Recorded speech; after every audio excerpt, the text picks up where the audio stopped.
Telephone, it's your turn, caller. You're on the air. Go ahead, please. Yes, good evening, Kojo, and good evening to your guest. I guess, first of all, I just want to say that I sort of sense a ghost there. Greg Tate's not there, so I miss Greg this evening from the conversation. But I'd like to ask Nelson George a question about the apparent misogyny that is present in hip-hop. One of the favorite songs, one that my son particularly likes, is I Want a Gangster B, and I think you know the song I'm talking about. And, you know, I want to sort of talk about that because I think some of the problems that black men and black women have dates back to the whole inability of brothers to protect black women during the slavery period. So it's that lack of protection, I think, that the anger sort of comes out of. So dealing with that ancient root, how does the present misogyny sort of help to deal with that? And then the lack of female directors, Nelson George. Have you been looking for any sisters to direct any of these features that you've been producing?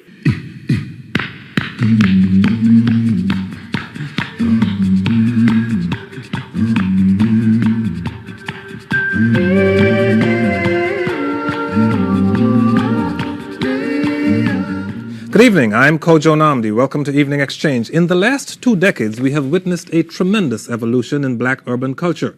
Music, literature, and film have mimicked and chronicled an era that has kept the over 35 crowd kind of reeling, and the under 35 crowd, well, rocking the house, so to speak. Trying to keep tabs on and understanding these changing times is no small feat. Tonight, we have a man who's been chronicling black culture for nearly 20 years. You've no doubt read his columns if you get the Village Voice newspaper in Washington, or you may have read one of his books. They vary from basketball to hip-hop. I'm talking about the prolific writer and producer Nelson George. He's just written a new book entitled Buppies, B-Boys, Baps, and Bohos, Notes on Post-Soul Black Culture. Nelson, welcome to Evening Exchange. And please first explain what is meant by post-soul black culture. Well, I guess what I'm arguing or suggesting is that since the obvious triumphs of the Civil Rights Movement, that is, the Voting Rights Act, those kinds of obvious barriers, that we've had a change in the relationship of black Americans to themselves, in fact. We've had new opportunities, we've had new abilities, we've had blacks in the film industry in ways we never had them before, etc. At the same time, we probably had more reverses in terms of the community, in terms of the drug problem and crime, etc., than we've ever had. So you have sort of what I might say is both a diversification and a fragmentation in black America at the same time. You used to be a writer for Billboard magazine in the 70s, and you described how the term post-soul, in your own view, came about because there was an evolution of music that simply could no longer be called soul. Yeah, this is around 1982, actually. And I had come in there. I was a couple of years out of college. And I looked at the idea of soul music in the era of Prince, when he was just coming out with Dirty Mind, when Curtis Blow was still a big rap artist, and when Run DMC was coming up. And I looked at the chart, and it didn't reflect this reality, that soul seemed to me to mean a certain approach to music, a certain sensibility about music, which no longer was totally encompassing all of black music. And, you know, we could have called it the funk, disco, crossover, hip-hop chart. And I opted for black at that time because I felt that was a more all-encompassing philosophical phrase. And I got a lot of flack for it, both because a lot of white retailers did not want to have the sign black in their record store. And a lot of artists at that time were in this was the era, of the universal black man. Yeah. When everyone wanted to be a universal artist. No one wanted to deal with blackness as an entity. It was like we were rejecting that out of the 70s. What's so ironic is now it's 1993, and we've come full circle, I think. And you talk about ghettocentricity, which is a term we'll get into later, but let us now explain what is meant by the terms in the title of your book. We know the title Buppies and what that means, and if you don't, we're not going to explain it at this point. Who and what are B-boys? Give us some examples. I think a B-boy is a product of the urban culture of the last 15, 20 years. A B-boy is best epitomized by a rapper, someone who's a product of this urban culture that has emerged out of, you know, this very troubled 20 years. The BAP, well, before we go to BAP, you used to describe yourself as an intellectual B-boy. Why? Because I felt like I came out of the projects. I came out of Brownsville, which is right now best known for Mike Tyson and Riddick Bowe. Mm-hmm. Not a garden spot in America, but at the same time, I was always a bookworm kid. I was a kid who, when brothers started smoking joints and stuff, I would sneak upstairs and read a book. So I understand a lot of where that culture comes from. And you eventually went to St. John's University. What is it that inspired your writing career as a professional? Wow.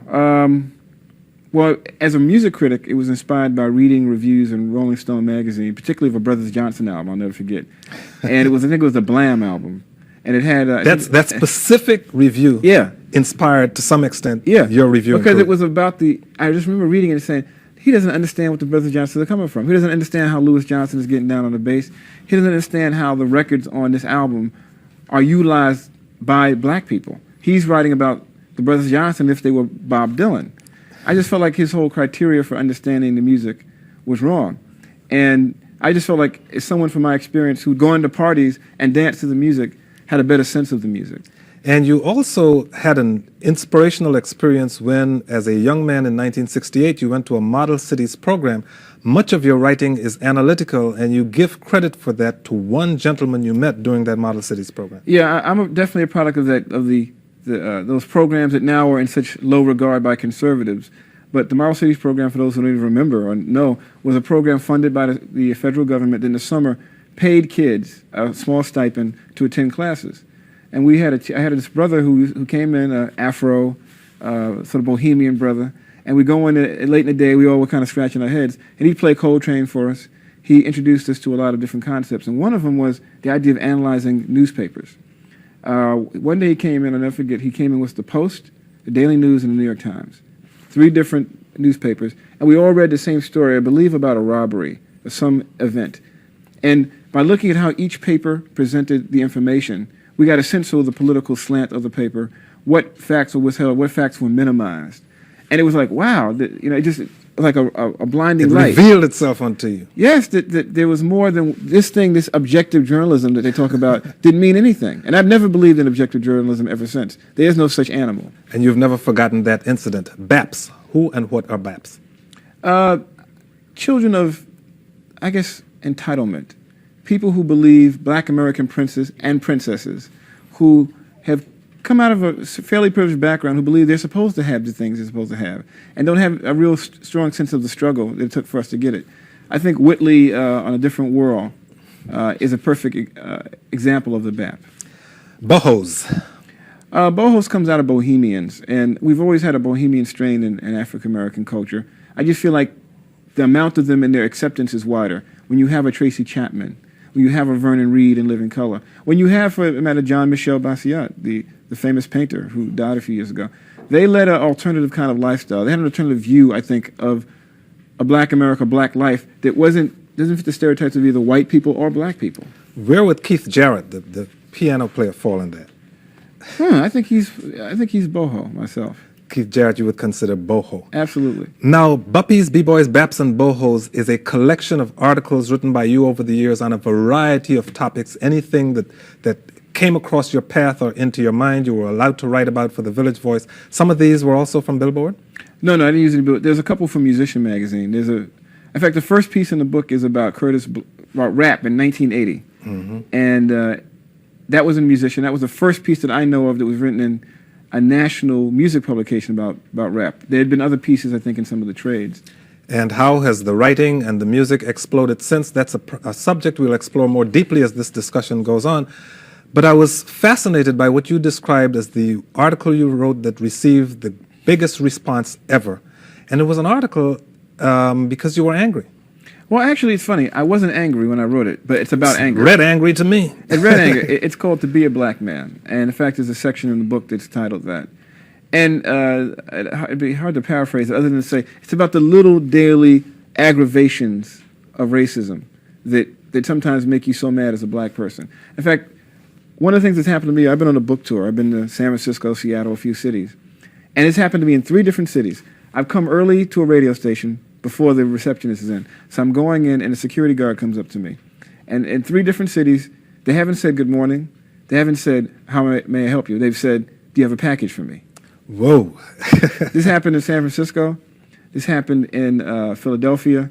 It happened in Seattle. So that's the kind of thing that when I said, I read this in Philadelphia and talked about this, and this white guy got so mad at me. How dare I say that this happens to me too? I said, look, come on.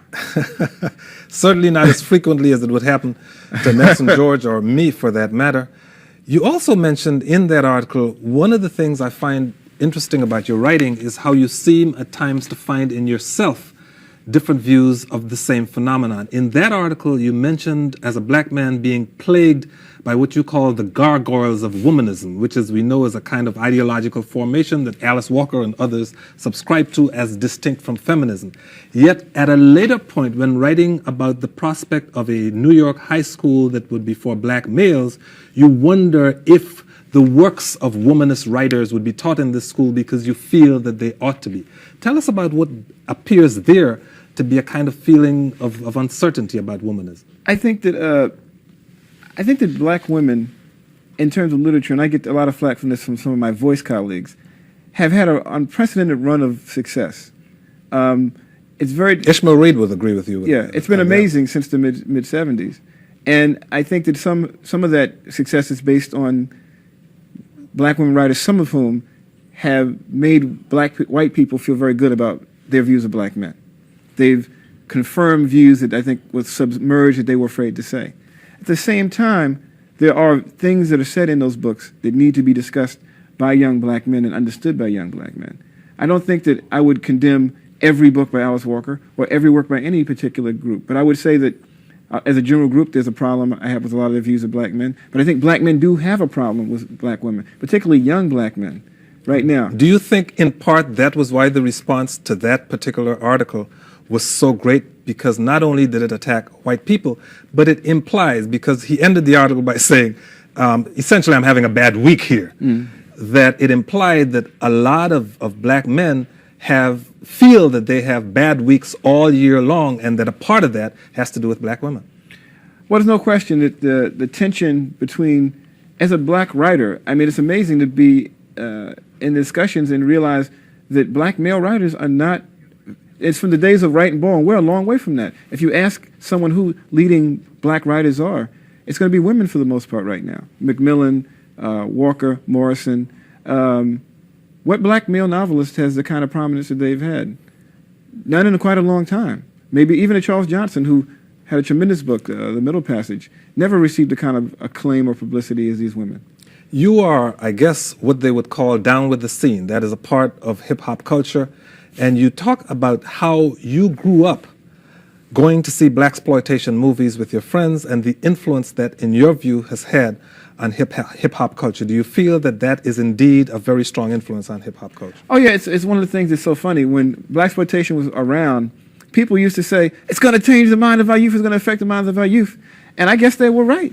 Because in some level they have. I mean, I have a story in there where I used to wear my black leather pants and my leather jacket and my black turtleneck, and I was doing my Shaft number for a long time. And I think that in hip-hop directly, you see in Ice-T, especially in the L.A. rappers, a direct influence. Samples, I mean, verbal samples from blaxploitation movies are used in these records. So there's a direct correlation, I think, between the gangster image that was perpetrated in some of those movies and what goes on now in the music. As a writer who has been in the business of working with Spike Lee, you've co-produced your own movie, Strictly Business, and you're now involved with a new movie called CB4 or Cell Block 4. Have you found that you have turned to the medium of film and video because a lot of the young black males to whom you would like to get don't read? I got to tell you, I think the future of black education, in fact, is in visual media. I think that the challenge of a station like this, or BET or any, is to begin to utilize the tools that we have. In black film, we are still embryonic. We are still not far from the level we are in music, far from the level we are in literature, I believe. But I think as we go into the next century, the way to bring the excitement, to bring the information to the black community will be through TV, through film, through visual medium that intersect with literature. That you might have a book, a home video, and a film in a classroom. And in order to do this, in his latest film, CB4, Nelson George has combined his understanding of rap music and his writing skills and his understanding of film. What you're about to see is a clip from CB4.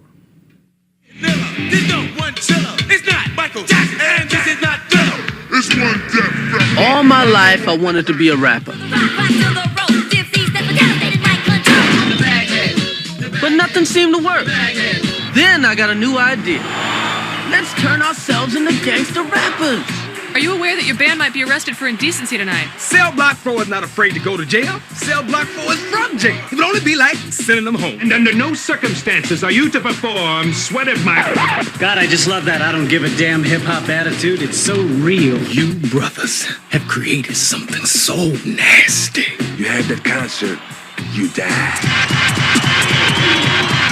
Now, CB4 is one of the hottest hip-hop groups to come on the scene in a very, very long time. Straight out of low cash, a crazy young brother named Gusto.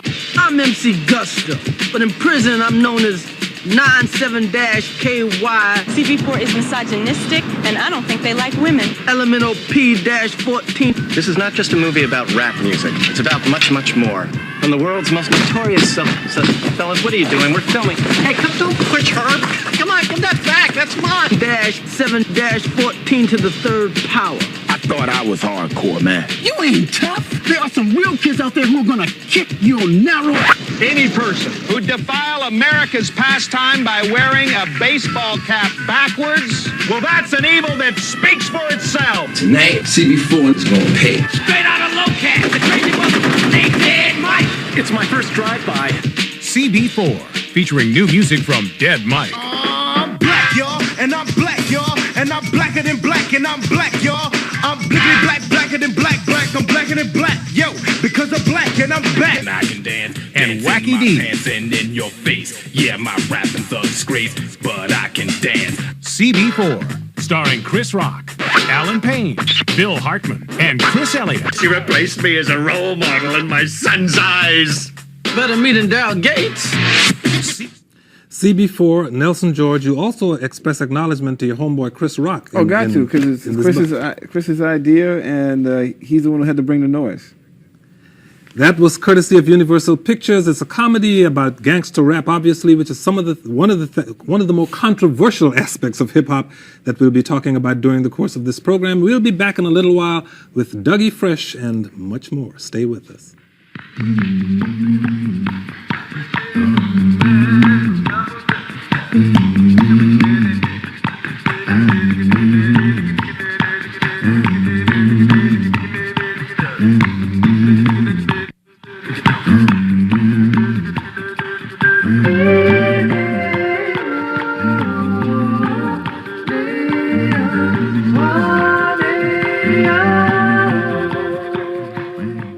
People ask us a lot about that music. That's Bobby McFerrin. And now that we have the human beatbox here with us, maybe we'll hear a little bit of that. In the 80s, black independent filmmakers broke new ground in an industry that neither welcomed nor understood their films. Today, several black directors are making major strides towards inclusion in a once all-white fraternity, but they still have a long way to go. A new independent film company is taking on Hollywood in name and deed. The company is called Screw Hollywood Productions. It's a distribution company, and it's distributing a new film called Let's Get Busy. Carl Clay is the award-winning director and writer of the film. He's here to discuss it, and joining him is the star of this film, Doug E. Fresh. Welcome to Evening Exchange. Thank you. Carl, what made you decide to avoid Hollywood? Well, it wasn't a matter of initially trying to avoid Hollywood. It was a matter of trying to take something that you consider to be important to the community and take it to Hollywood and hope that Hollywood would embrace it. Unfortunately, from the script level, you take a script to Hollywood, it's, well, look, if you can get this, raise some monies and get the film in the can, come back and we'll work with you. So you go, you raise the monies, you come back, and it's in the can, and they say, well, if you can just finish it, then maybe we can work something out. And then you go back, you finish the movie and everything, and then they start running all these formulas at you. How many sex scenes do you have? How many helicopter shots? How much blood splatters on the screen? So with all of that kind of confusion, you go back to your roots. My roots are from theater. Black theater. Spectrum Theater. There you go. And after 20 years of that, which it's a theater that was born of the community, you look back and you say, well, how do you do what you've been doing and make that true? So, the words crossed the lips, which was screw Hollywood. And hey, here we are. The Black Spectrum Theater in Queens, New York, and you've won a lot of awards for short films and videos that you have done in the past, yet Hollywood still wanted to see some more blood on the screen. Yeah. Dougie Fresh, here's a guy who is avoiding Hollywood. You are a gentleman who has achieved international fame, and nevertheless you decide to go with this production. Why? Well, because when I met Carl seemed like a brother that had a good script from when I read it, and where it was coming from was real strong. The script caught me, and I seen different things in it that I could relate to on a major level. So I said that I would get involved with it and make it happen because it seemed real positive, and I've never seen a movie presented like that. I always seen movies presented in a way where the guy has to be this certain type of person, to come across in a certain way, to get this little response like, yo, he's the gangster, he this or he that, but I never seen somebody come from the perspective he came from. So I said I'll work with him to make it happen. And before you came on the scene, a lot of people had never seen the kind of perspective that you came from. We'll discuss that later, but let us now take a look at a clip from Let's Get Busy. I can hear you say, I love myself.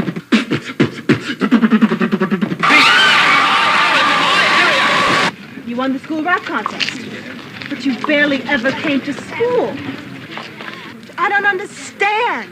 I took my ass out of class. You know what I'm saying? Because my mind wasn't motivated. Teaching us bull while in South Africa they perpetrate. What are you guys gonna do with your lives? Politicians on self-centered missions while others hold on to old traditions. Drug dealers dealing in fancy cars, and I quote, it's time to vote. I'm afloat, but first $2,000. After that, everybody is gonna know about Sam's son. Why should I have to stoop to that level? Kicking negativity and I'm a rebel to the devil. Have you ever sat and wondered how she feels about you? In order to get the best for the community, well, sometimes we have to say things we don't really mean, son. First of all, I'm not your son, and I'm gonna kick your old to let you know. There's too much knee bending, too much foot jumping, too much booty kissing. Love of self is missing. Even black people are just like kids. And all the symptoms, here's the answer. Take care of your mental and physical health and spiritual. Learn to love yourself. I'm here to represent myself as the new assemblyman of this district. Who you voting for? Who's she voting for? Those 1,200 signatures that you collected are not valid. Diggs! I feel you done. If either one of you ever cross my path again, not only will you wish you was dead, you will be. This is a warning. Keep your love away from me. This is a warning. Now, tell me all about that big election you've been working on. This is a warning. Get the fuck up! Get up! Got any last words, baby?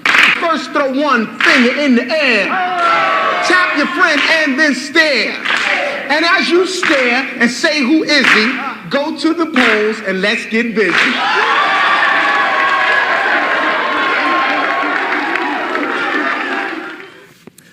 Okay, that's a clip from Let's Get Busy starring Dougie Fresh, and it is the work of Carl Clay. Carl, you take a group that apparently lives in an inner city community and move it away from gangster rap into a more responsible, community-oriented kind of role. They challenge a black politician in the community.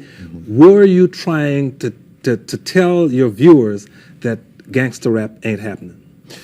Well, I think it was more a question of trying to communicate the fact that rap is a very viable communications, method. It's how kids communicate today. And I think the question is that when we look at, everybody talks about the future and we talk about being at the edge of the 21st century, we look 5, 10, 15 years from now, we'll find that many of our leaders are going to come from the ranks of today's rap artists, okay? They're communicators. And Nelson George mentioned earlier about how the visuals are ultimately going to play a very important part. Well, music is going to play a part of that also. And I think that the idea simply is to show what the possibilities are.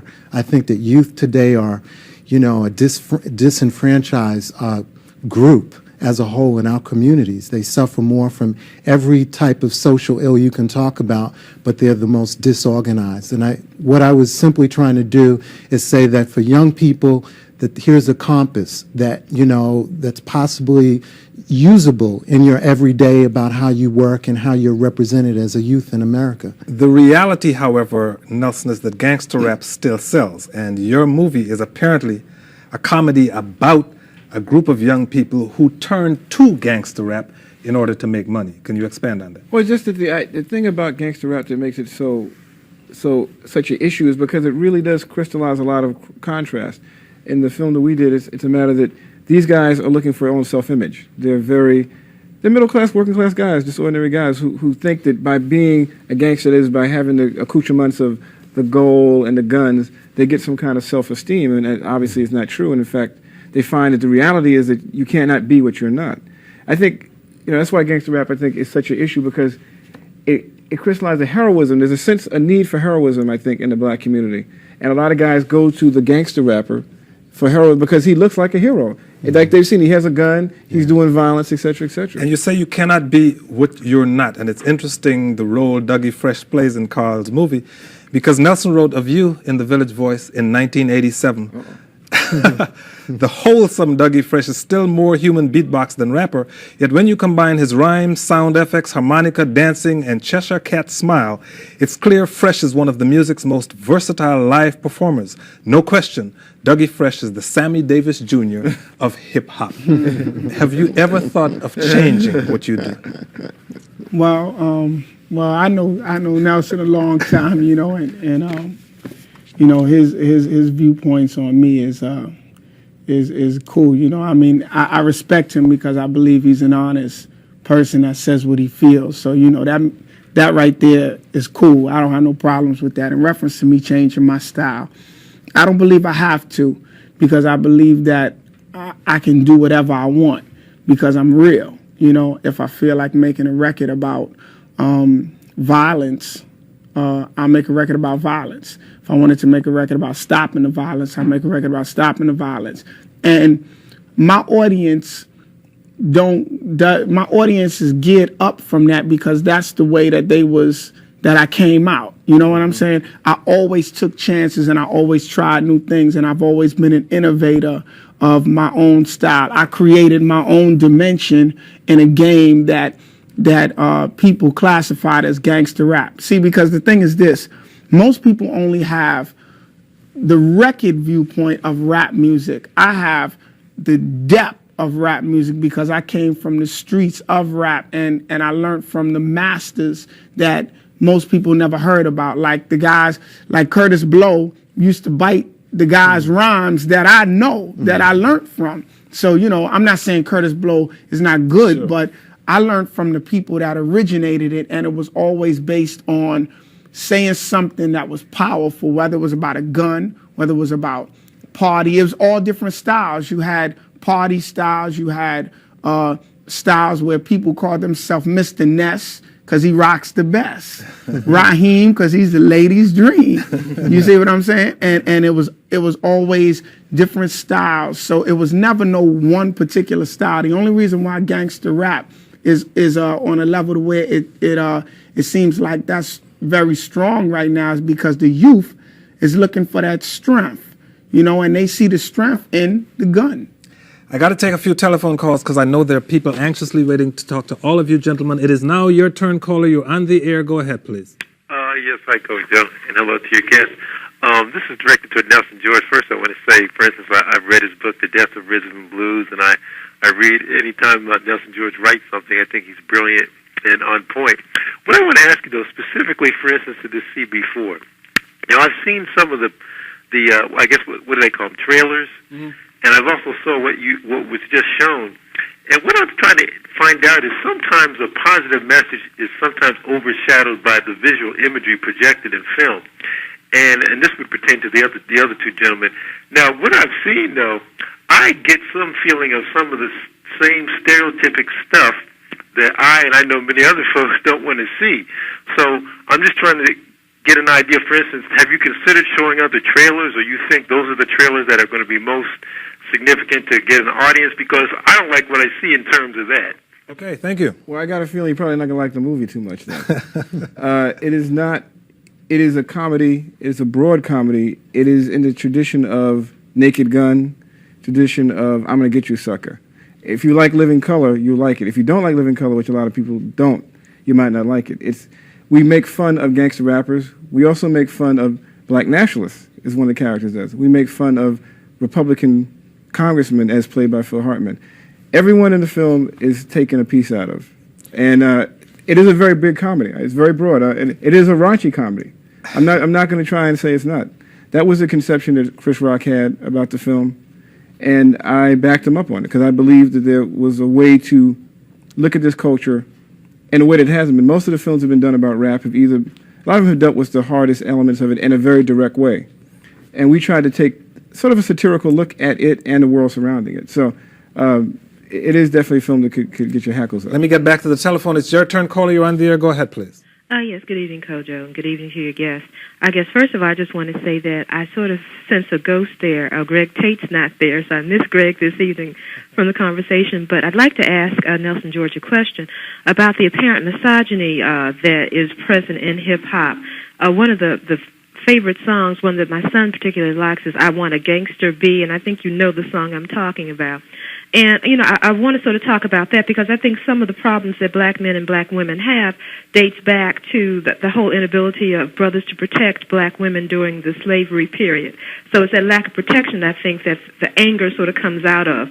So dealing with that ancient root, how does the present misogyny sort of help to deal with that? And then the lack of female directors, Nelson George. Have you been looking for any sisters to direct any of these features that you've been producing? Okay, thank you. I can address the last one first, and that is, I was involved with a film called Just Another Girl in the IRT, which is directed by a young woman named Leslie Harris.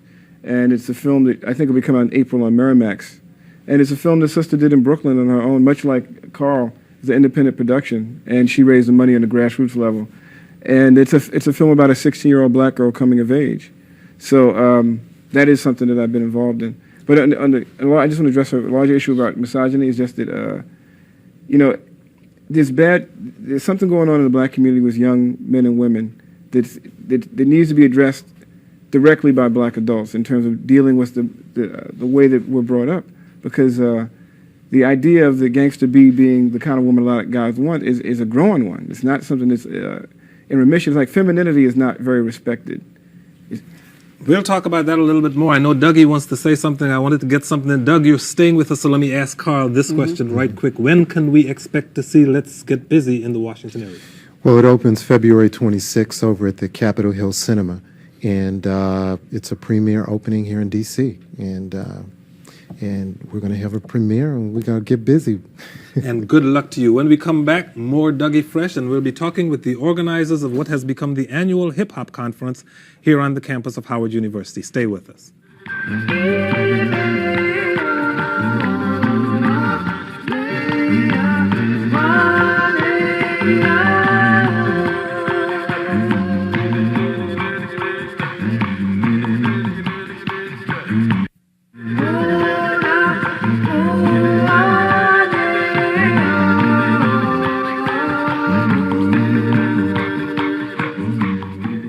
Welcome back. This week, the third annual hip-hop conference will take place here on Howard University's campus. The uninitiated and those distracted by hip-hop may say, why a conference? April Silver, one of the founders of the Cultural Initiative Incorporated, a sponsor of this conference, will fill us in about the whys later. First, meet our other guests. David Mills of the Washington Post is here, and David is significant because it was on this program that David heard then member of Public Enemy Professor Griff make some anti-Semitic statements that caused David to slightly change the orientation of an interview he was doing for the Washington Times. And we all know how that interview with Professor Griff led to his later suspension and then expulsion from the group Public Enemy. David, glad to have you back. You're now with the Washington Post, of course. Kenneth Carroll is with One magazine, which is a new monthly coming out here in the Washington area. I think it is published by Eric Easter, whom we all know, and Kenneth has a piece in the February issue in which he predicts the demise of gangster rap. Staying with us in this segment, Dougie Fresh and Carl Clay. Thank you both for joining us. And April, could you tell us what the focus of this year's conference is. The focus this year, as in every year, is just to give respect to Hip Hop One, the true art form. In a nutshell, we always want to gather artists to talk about social responsibility. We want to talk about artists and their responsibility as leaders in the black community. We have a very particular emphasis toward black youth with the conference. We understand, and we're trying to promote, that artists, like is what's said at the first year, they're leaders first and artists second. You know, and because there's so much attention and energy that surrounds our artists, they need to be more responsible in that they need to share the information, and we need to definitely come together as a collective, you know, black youth and artists, to empower our communities economically, socially, and also politically. So we have a lot of different facets that we try to address: political education, so on and so forth. A part of the economic emphasis is trying to get artists to understand how best to deal with the business aspects of their business. Exactly. And a part of the emphasis this year in terms of the art is you're talking about the impact of dance hall, roots, and reggae on the entire hip-hop culture. Right, exactly. Every year we highlight an aspect of black music. Last year was go-go, if you remember our opening panel. Mm-hmm. This year is the relationship between hip-hop and dance hall. You know, next year it'll be something else, because just as the name of the company indicates, we are the cultural initiative. So we even look to expand beyond hip-hop music, but that is our concentration, because that's where most of the energy is right now with black people. The dates of the conference? Starting today, February 18th through the 20th, which is through Saturday. At Howard University. And one of the things that will definitely come up, Dougie Fresh, is what we were talking about earlier, and that is gangster rap. But a lot of people in the public who are not a part of the hip-hop culture, especially parents in particular, don't know rap music and hip-hop like you know it, don't know its origins, don't know its varieties. What they hear and see mostly in these days is what we are referring to as gangster rap. Could you tell us where, in your view, that falls within the whole hip-hop culture? Well, the first thing I wanted to say was the person that called for the first time in reference to the trailer. I believe that he's right about the trailer, because me and Carl was talking about the trailer before, and we was going to have another version, but what he's seen from that trailer does not show the depth of that movie. And he's right about the visuals sometimes cloud the underlying meaning of what something represents. And I believe that, you know, when he, or if he does take the time to check the movie out, he'll see that the movie carries much more weight than its trailer. But the lady that called and said something about the whole woman-hating thing, misogyny, she called it, in gangster rap, right? Right. Well, see, this is the thing about gangster rap, right? Or rather, street. I just call it street. The street has a whole nother set of rules than the way the world goes. The world looks at things in one way, the street looks at things in another way. In the street, you might say, yo, this is how brothers might talk in the street. So what's up? So what's up, yo? And they might say, yo, what's up? So what you want, nigga? And that's their way of expressing in the street, because it's hard. It's real. It's what everybody says. It's something that they say behind closed doors. It's something that they try to hide, and they take it and in a sense they look at it as, well, you know, this is what it is, and it's very raw. And when you hear a record like the one by Apache, the Gangster record, what he's saying is that he had a lot of girls that he met that was Hollywood. You know, they had the long hair, you know, the perfect shaped fingernails, you know what I'm saying, eyes, all this, and they came out to be very phony. So the one that he wants is a girl that's a gangster B, but the B word that he's using it, he's saying it on the street level, like he would say nigga or whatever like that, because the word bitch is what he's talking about. Right, right. You know, I didn't want to, you know, curse in the say show. That. You can say that. I mean, if you give me the lane, I'll go all out. Not all the lane.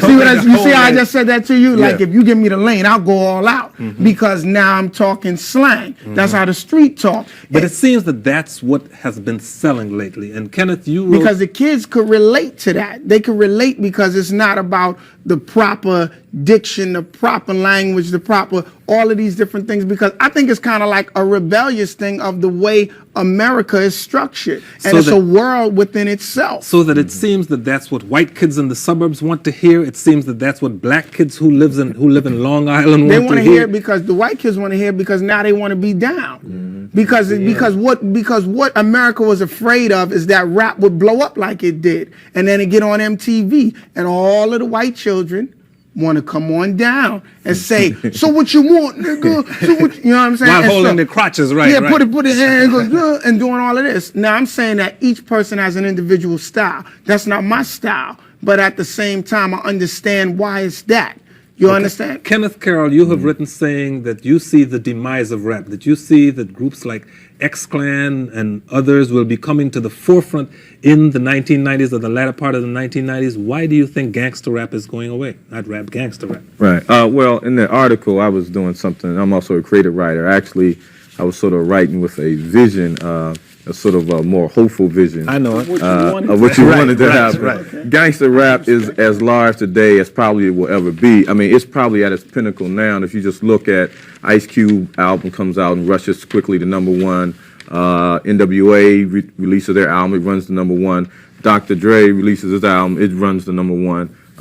Gangster rap is at its height. What I was rebelling against is that I was coming out of a certain kind of idea about struggle and about where black people are in the struggle for liberation. And I think that gangster rap, a lot of it, especially the West Coast gangster rap, and Doug is important to have here because if you remember, like in '86 when KRS-One came out with Criminal Minded, there was that was an honest, talk about being a gangster and what it took to be on the street. A lot of it now is Hollywood. Despite what you might think about Eazy-E, him being a great, he's no gangster. And that's part of what I was saying in the article is that most of these guys, it's just another extension of Hollywood, the record industry. And that's where these guys are. So it's dishonest on the part of a lot of these guys to sit around and talk about the way to do this with guns. Eazy-E and NWA and Dr. Dre, they're in court with lawyers. See, the gangsters take each other out with guns, right? They've got, these like niggas with lawyers, Carl Clay, is that a part of what you were trying to do with Let's Get Busy, to say that all of the anger and all of the fury can be turned in a more organized direction to do something for communities? Exactly. And I think that, rap is a very palatable form. And I wanted to basically use it as a communication tool and show that it can be used that way. And I agree that there's a lot of things being said by rappers sometimes that are not really them. And one of the reasons why, I think the collaboration between a Dougie Fresh and a Carl Clay occurred. I really respect Dougie because he's always been about what he's rapped about, and what he's been about has been about a community and about bringing people together. And And to me, that's what the movie needed, and that's what I wanted to write about in that respect. But I think that, I think rap can be used in a lot of different ways. And Nelson George talks about quasi-nationalist gangster rap, but go ahead, David. I'd like to make a point about a lot of the hardcore gangster rap. They may sell 1 million albums, but the stuff doesn't get on the radio. One thing that's curious is that last year, a couple of the biggest crossover pop hits by rap artists, Crisscross's Jump and Jump Around by House of Pain, you wouldn't classify them as gangster rap, but there are elements very subtle in that song, in those songs, that reflect the style and the aesthetic of gangster rap. And the breakdown in Jump, where you get these two kids go, or the one going bo bo, and people who listen to that don't know that's about guns. Go ahead. See, but what I'm trying to say is that I believe that a lot of black people and a lot of white people and a lot of older people don't understand the youth. And by them not understanding the youth, they make false, they see things in a false way. It's not what you think that it is. I mean, even when they go boat like that, that's a sign of you enjoy something, because in Jamaica, when there's a big event that goes on, the guards on the outside take their guns, M16s, and shoot 2-3 times in the air because they love the performer that's on stage. So when a young artist is on there and I'm the wicked, and he go, bo, bo, that's mean like, I like it. Instead of going like this, they're going, bo. So in a way, see, America has their blueprint on the way they do things, like I said, but rap and the kids in the street have a whole new blueprint. A lot of people, however, will say, April, that may be true when it comes to some of the demonstrations of gunshots or other apparently macho demonstrations having to do with violence. But when it comes to do with how a lot of rap artists talk about women, that there's definitely an element of hatred involved. One, how do you feel that should be addressed? And two, is the conference going to address any aspect of that? Yes, as a matter of fact, we have a panel entitled Sexism and Exploitation in Hip Hop that definitely deals with, those two particular aspects. And beyond, see, rap music or hip hop always reflects what's really going on that never really gets talked about, in our community. So before we address it, like in an artist arena, it has to be addressed behind closed doors in interpersonal relationships. And we have to always define what are the parameters of our relationships. Do you feel the conferences have an influence on the artists themselves after they leave? I think so. One, because I think that the artists respect that there are people coming together that are trying to take a stance in the music industry and amongst artists, and that's very unusual, to people trying to put pressure on artists to be more conscious and more responsible, towards the community, because we have certain principles that we don't compromise on. And I think that that's well respected. So, on the other hand, you have the lure of record companies coming to artists who are saying, if you're hard, the harder you are, the more money we can probably make for you, the better your distribution. How does an artist try to strike the balance between what is said at a conference such as this and the lure of the big money to just do anything hard? Right. It depends on question. how they go into it, though. What they want out of the industry.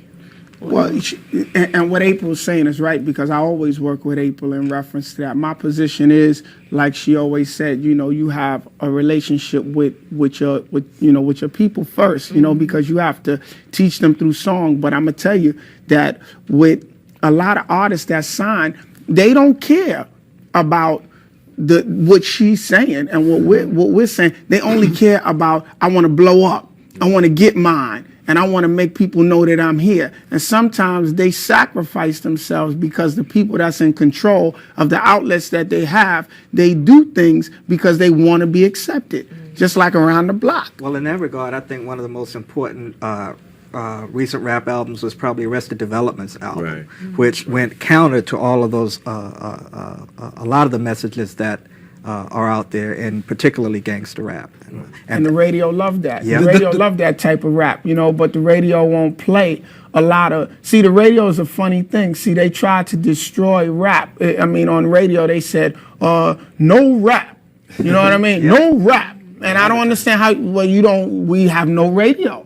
And that's why everybody started watching videos, and the videos is what sells rap music, and they tried to stop that, but they can't. To what extent should reporting on hip-hop culture reflect the kind of discussion that is taking place at this conference, the kind of discussion that we're having, and what Dougie points out as the various strains that exist within the music? Because most of the reporting we see is on gangster rap or hard rap. Why is that? Not quite. One of the great things about hip-hop, too, is that it has brought with it a whole generation of black writers and cultural documentarians and analysts, people like Joan Morgan and Scott Poulsen Bryant and Kevin Powell, Bones Malone. You can run down a list of them, and you can read them in The Source, and you can read them in Rolling Stone and Spin.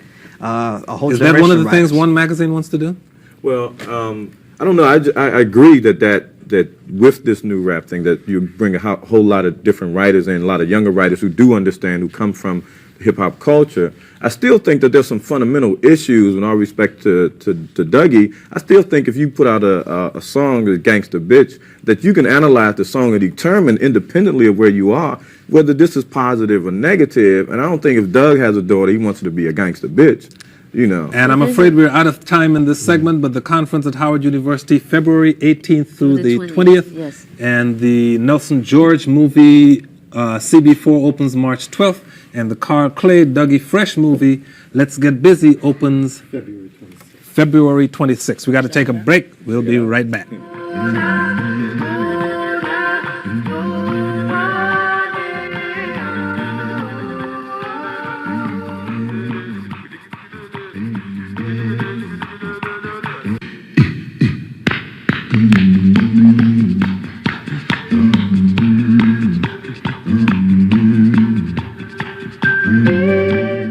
Welcome back. We're talking about hip-hop culture, and April Silver had a comment to make. Yeah, I was commenting on the last item that was brought to the table about the writers and the different, I guess, griots of hip-hop now. And I would really question whether or not everybody advocating hip-hop now understands the depth of it, which is a point that Doug brought up earlier.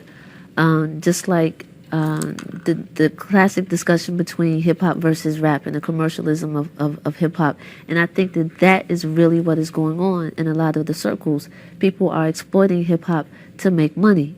Well, Kenneth has said that some of the critics want to be so down with the culture that they're afraid of criticizing anybody also. Exactly, and that's a problem. I think there's a lot of times there's too much of an effort to understand. I think, some things are negative, they're just negative, and we got to call them out. Sexism, misogyny, Does violence, any of that happen among rappers themselves, where people criticize each other in private discussions about stuff like that? Yeah, rappers don't like certain things other rappers say. That's real. Yeah. But like I was telling you when you said the thing about, gangsta bitch, is that it's like when the word came out, that's the joint. Right. The joint was considered jail. Mm-hmm. When they say, yo, that's dope. Mm-hmm. Dope was considered something that's bad for you. And at the same time now, if it's whack, huh? Whack, you know what that is. Right, you know what I'm saying? And say, well, that's a gangster bitch or whatever like that. Now those words right there is something that I don't use to describe any woman, because that's not my style. Right. But I understand what they're saying and where they're coming from. This image of being, cosmetic. He's saying strip away all the cosmetic stuff. Let me see the real person. And that's his way of saying it. Now, everybody might not understand his way of saying it, and it might sound very harsh to the ear, but that's where he's coming from as I see it. It's, what I was going to point out is that it's funny because this same conversation occurred in another era also, when we talked about jazz, the origins of jazz and the language of jazz, and people talked about, well, what are they really talking about and this, that. So a lot of things come back, and I think that it's really a question of the culture. Now it is arguably America's only classical music, it's only original. Right, and that's why I'm saying today it's rap, and and it gotta be, I believe one thing I want to say is that the parents, you have to take time out to understand your children and let them show you what this music is about, because you cannot look at it and think that just because you hear Excuse me, Dougie. We're out of time. 6 minutes. 6 minutes. That's our show for tonight. Our thanks to all of our guests and to you for joining us this evening. We would like to tell you about a jazz concert, and as soon as they show me it on the teleprompter, I'll tell you exactly what we'd like to tell you about. Jazz. The Hip Hop Conference is not the only music in town this weekend. The annual East Coast Jazz Festival starts 3 days of the best music this area has to offer. The playbill includes Ronnie Wells, the Wynard Harper Quartet, and Keita Bates. After you leave the Hip Hop Conference, head to the Silver Spring Holiday Inn on Georgia Avenue for some great jazz. Tickets only $15. That's right.